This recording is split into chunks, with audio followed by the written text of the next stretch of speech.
Kia ora and welcome to my second video, which talks about can I ban the use of AI in my assessments? Please watch the introductory video that explores the reasons behind this video series as well as introduces me. So to help me to unpack this question, I'm using an analogy created by the University of Sydney. Their two-lane analogy helps us to explain how AI technology can be controlled in assessment. So the first lane is where we can control or assume we can control the use of AI. However, this is only in situations or contexts where you can control the environment that students are engaging in. So we're talking about live, controlled, locked down environments, such as in-class tests, exams, and presentations. It's only in these conditions that you can AI-proof assessments. The second lane refers to take-home assessments. So any assessment that students can choose how, when, where to undertake and don't have a controlled environment to do this in, we cannot assume any proofing of AI. We can't ban and we can't manage the use of AI particularly. And this is something I'll be talking about in the series and in particular in this video of why can't we ban technology when we're traveling down lane 2? So if you were trying to ban the AI use of AI technology when you're talking about in-home assessments, you're effectively trying to walk or ride down the middle line. And as you know, with road safety, that's not a great idea.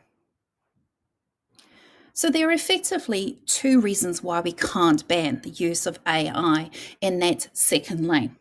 So the first one is the reason why is because AI is embedded into the tools that students are using today. It's in the spell checkers, it's in the search engines, it's in the learning management systems that students use. Even when we're talking about the generative abilities of AI, we still can't ban this because what is happening is AI is becoming less distinct. So what we're seeing now is that AI, or generative AI in particular, is now being embedded into technologies that students are using to create their assessments. And where we were originally able to make the distinction between generative AI use in the past, when we started talking about, for example, using ChatGPT or Poe, it's now actually part of the Google Docs or the Microsoft Word that they're using to create their assessments. It's becoming more nuanced how they're engaging and how they're using technology. So using the old concepts around prompts and how we're going and seeing drafts become less and less reliable to be able to identify how students are using generative AI because the process of creation is becoming interweaved and it's harder to identify what is AI versus student work.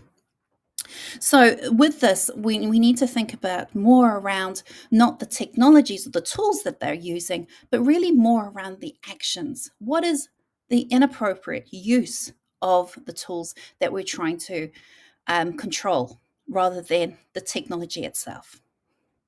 The second reason why we can't ban generative AI in assessment is that we can't reliably detect when students use generative AI tools. Current AI text detectors like Turnitin don't effectively identify AI generated text. This ineffectiveness is because these tools focus on the writing structure rather than the actual content, leading to the issues like false positives. I'll explore this a little bit more in my next video, but for now, it's important to clarify that the claims that these tools can reliably spot AI-generated work is not accurate. They can't provide trustworthy evidence of a student using generative AI in their assessment.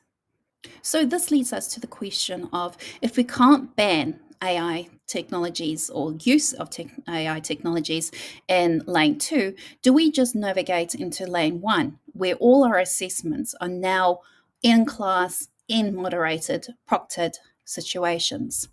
And obviously it will apply in many cases, but not all cases. And one of the reasons, or there's many reasons why, is because AI, or the conditions that you can undertake in these controlled environments are not as appropriate to all evaluation of students' learning. So, especially in work where students are creative or trying to demonstrate deep knowledge, it's really hard to demonstrate their understandings in very tightly controlled situations, especially in timed conditions.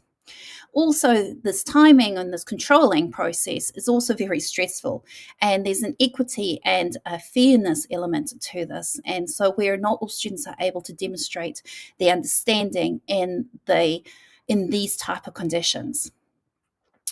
These assessments are also very resource intensive. You have to have a room to be able to do this and the space to be able to do it, but also there's lack of flexibility. So not only flexibility in terms of what kind of assessments you can undertake in these spaces, but also flexibility for students. And this is really important in this day and age where students are managing work and life balances on top of their study. So what we are doing by moving into this lane one, we're also missing up the opportunities to engage in AI technologies in an appropriate manner in assessments. And so by removing the technology out effectively, we might lose opportunities to teach students how to utilize them in an effective manner. So while I'm not trying to say that using AI technology in an assessment means that students become automatically AI literate, it's going to be, however, one of those stepping stones and a good scaffold to give them those skills on how they might be using this. So if we overlook and move into lane one, we lose the opportunity to rethink what we mean by a good assessment, good pedagogy. This fallback to what would be a traditional approach means that we lose this opportunity to relook at how we assess and what is valuable in our assessments. This therefore leads us to some implications for our assessments and something I'm going to be exploring throughout this video series, where I'm going to be talking about what are the implications of academic integrity when we're talking about utilizing AI, or in fact going down lane two assessments where we are having the influence of AI potentially. And so what I see the implications are for assessments in this space is that we need to, as I said, refocus not on the technology as itself or the tools that they're using, but how they're using, and really unpack what is appropriate and what's not appropriate when we come to utilizing AI. And that's going to be very context related, depends on what kind of conditions you're looking at and what's important in terms of learning. We need to embrace AI because this is something that's going to be an ongoing issue. And as you can see from what I talked about before, even the way that technology is now being embedded into tools that students are using is that it's becoming less or harder to escape AI. So we need to embrace, but we need to embrace with caution. We need to understand what this means when we're engaging in AI and what we're gaining, but equally what we are losing because of this. And this is the things that we need to make clear to students as well.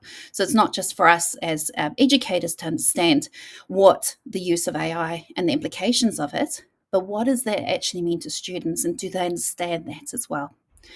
So if we are deciding to go down the ban, we need to have, or control, should we say, potentially if we're looking at assessment lane two assessments, we need to have a rationale why we're trying to restrict it and make this clear to students as well. We need to also think about how feasible that is. So if we decide to have an at-home assessment and then try to say that we can't utilize certain technologies or certain abilities, we need to have a rationale, and we need to have or understand the feasibility of this, or else we're setting up our students for academic misconduct issues.